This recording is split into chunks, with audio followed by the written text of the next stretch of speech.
sachez que j'ai accompli une grande chose pour vous parler de ce film. J'ai porté un corset. Et oui, parce que nous allons parler de La Duchesse, The Duchess, sortie en 2008, une production franco-italo-britannique, une réalisation de Sol Dib.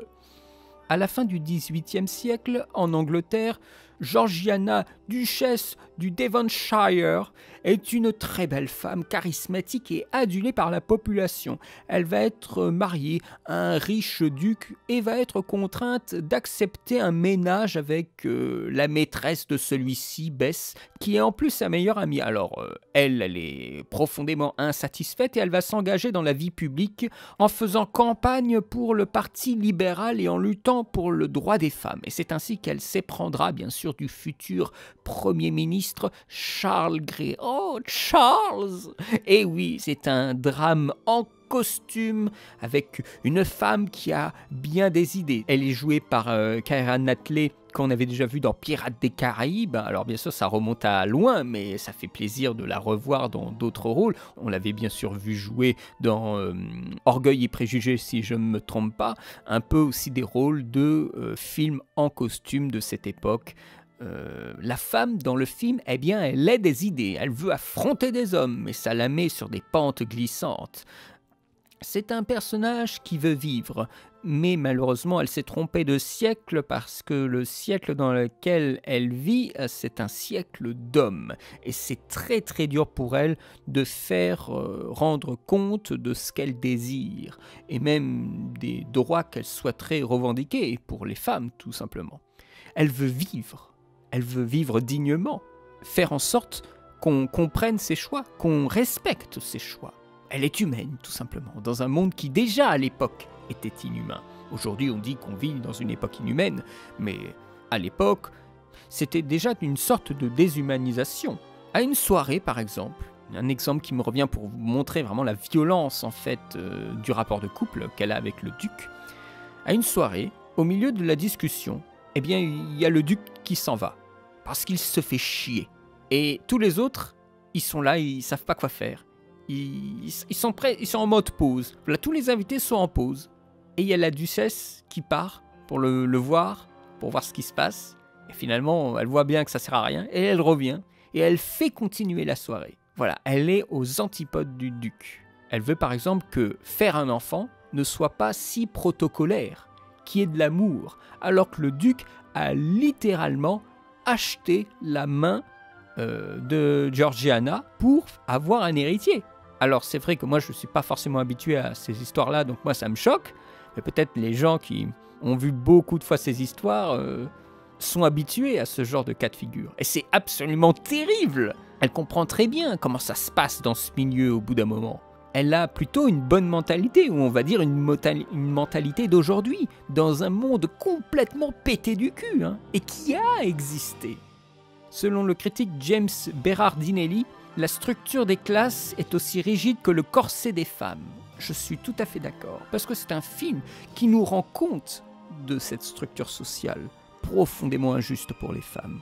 Il y a un sous-texte féministe, prôné par un personnage moderne, c'est-à-dire une égalité, ou en tout cas un meilleur équilibre entre les êtres humains, hommes et femmes, ou en tout cas un souhait d'un équilibre.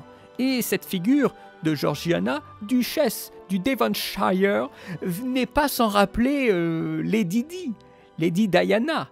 Ah bah oui, forcément. Le refus du protocole, le personnage plus humain que ses semblables, de son rang, j'entends par là, est quelqu'un fortement apprécié par la population.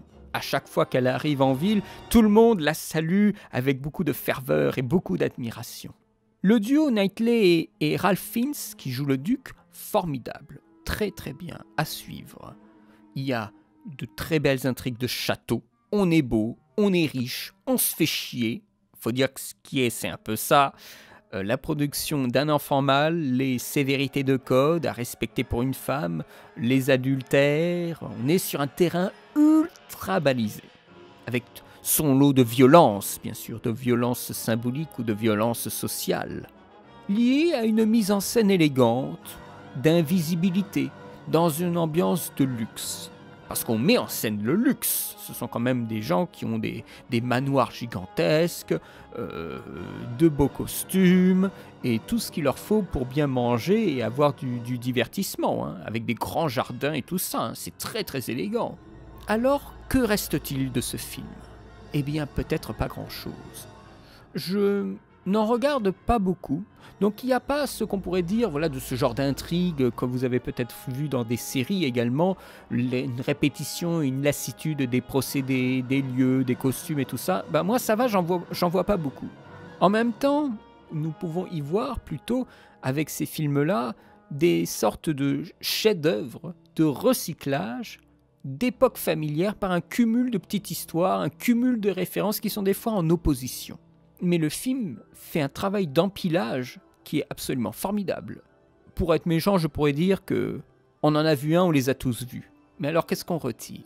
Un film de costumes fait par quota par la BBC, qui produit d'ailleurs le film. Ce serait peut-être un peu cruel, mais en même temps, si vous avez vu déjà un de ces films, eh bien vous pouvez bien vous attendre à un peu les mêmes histoires qui tournent en rond, même jusqu'au film La Duchesse. Alors pourquoi j'ai choisi ce film ? Eh bien j'ai choisi ce film tout simplement parce que il faut voir des films qui sont moyens. Et j'entends par moyens des films qui font leur travail mais qui ne font pas plus.